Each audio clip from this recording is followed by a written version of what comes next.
Speaker Nancy Pelosi said the resolution would send a clear message that the president shouldn't take further military action against Iran without Congress approval. By Rebecca Shabbat. Washington. The House adopted a War Powers Resolution Thursday with the aim of limiting President Donald Trump's military actions against Iran. The adoption of the measure on a largely party-line vote of 224-194 came amid heightened tension between the two countries after the United States killed Iranian Major General Qasem Soleimani and Iran retaliated with a ballistic missile attack against Iraqi air bases housing U.S. forces. Republicans Thomas Massie of Kentucky and Matt Gaetz and Francis Rooney, both of Florida, voted for the measure, while 8 Democrats voted against it. Joe Cunningham of South Carolina, Josh Gottlieb of New Jersey, Kendra Horn of Oklahoma, Elaine Uriah of Virginia, Ben McAdams of Utah, Stephanie Murphy of Florida and Anthony Brindisi and Max Rose, both of New York. Before the vote, Speaker Nancy Pelosi, D. Califf, criticized the U.S. drone attack on Soleimani, saying the resolution would send a clear statement that Trump shouldn't take further military action against Iran without approval from Congress.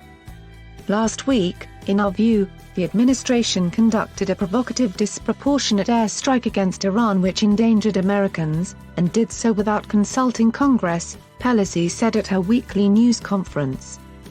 Asked whether the Trump administration misled the public in justifying the airstrike, Pelosi said that while she can't share the classified information that she had been briefed on, I do not believe in terms of what is in the public domain that they have made the country safer by what they did. Pelosi said that when Defense Secretary Mark Esper and Army General Mark Milley, chairman of the Joint Chiefs of Staff, briefed her on the airstrike over the weekend, they were disdainful in terms of not consulting Congress, and dismissive. The president, asked Thursday whether congressional authorization was needed for further military action against Iran, said, "You don't have to," pointing to a need to make split-second decisions. Still, he said, in certain cases, I wouldn't even mind doing it. The 5-page resolution, sponsored by freshman Representative Elissa Slotkin, D. Mitch, a former CIA analyst, emphasizes that if the president wants to take the United States to war, he or she must get authorization from Congress. Specifically, it directs the president to terminate the use of U.S. armed forces to engage in hostilities against Iran unless Congress has declared war or enacted a specific authorization or unless military action is necessary to defend against an imminent attack. The legislation also says that Iran's government is a lead state sponsor of terrorism and that Soleimani was the lead architect of destabilizing activities around the world. It further says the United States has an inherent right to self-defense against imminent armed attacks, and maintains the right to ensure the safety of diplomatic personnel serving abroad. The White House denounced the resolution later Thursday as misguided. The president has the right and duty to protect this nation and our citizens from terrorism. That's what he continues to do, and the world is safer for it, spokesman Hogan Gidley said in a statement. This House resolution tries to undermine the ability of the U.S. armed forces to prevent terrorist activity by Iran and its proxies, and attempts to hinder the president's authority to protect America and our interests in the region from the continued threats. Binding or not? Although Pelosi said the measure has real teeth, because it is a concurrent resolution, it wouldn't have to go to the president's desk for his signature, leading GOP lawmakers to assert that it would be legally non-binding. This is a statement of the Congress of the United States. I will not have that statement diminished by having the president veto it or not, Pelosi said. A senior Democratic aide noted that the War Powers Act sets out a clear process for the House legislation. The law says forces shall be removed by the president if Congress so directs by concurrent resolution. House Minority Leader Kevin McCarthy, Califf, countered the notion Thursday, saying, "This resolution has as much force of law as a New Year's resolution."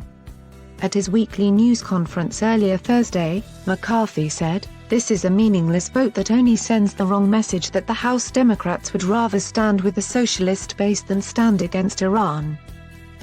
because the resolution is privileged, the Senate could be forced to vote on it or a similar resolution that has been introduced by Senator Tim Kaine, D-Bar.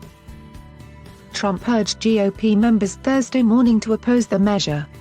Hope that all House Republicans will vote against crazy Nancy Pelosi's War Powers resolution. He tweeted. The Defense Department said that the strike on Soleimani was aimed at deterring future Iranian attack plans, and that he had been actively developing plans to attack U.S. diplomatic and service members in Iraq and in other parts of the region. Democrats have demanded that the administration share the intelligence backing that assertion. Many of them left classified briefings by top administration officials on Capitol Hill on Wednesday saying they were dissatisfied with the information presented that Soleimani posed an immediate threat or that the administration had the proper legal justification to target him. After the strike, Democrats said they were worried that it would spark a war with Iran, which they said could be declared only by Congress.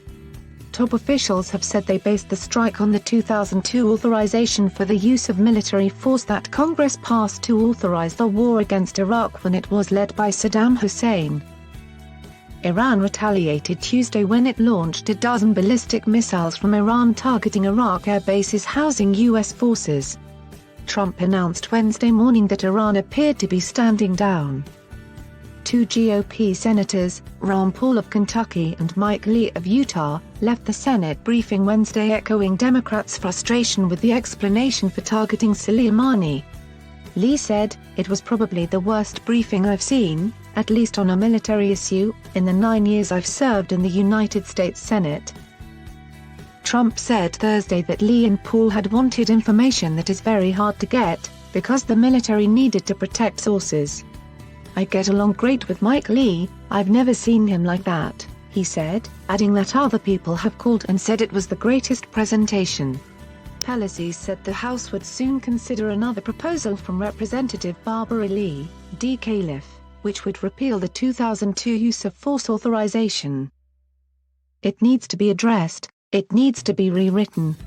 Specific to the danger that we are facing," she said.